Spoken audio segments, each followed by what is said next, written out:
خب طریق ساختن بوق قطار ما یک لوله 50-60 سانتی، یک دونه 3 سانتی از همین لوله با یک بادکنک با یک چسب برق.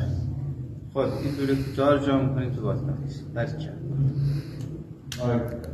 باز کرده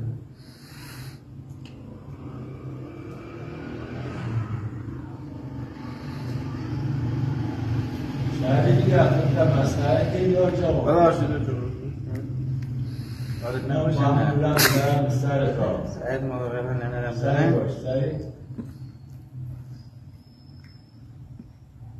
خب اینجا در انجام بودی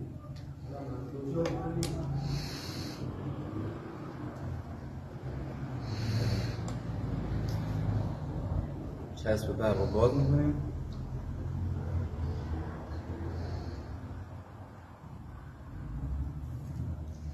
یکم دوری میکشونیم.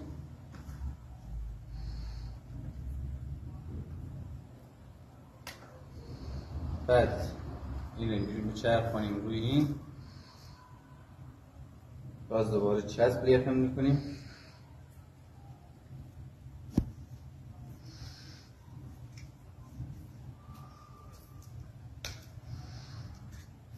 یه جا میگن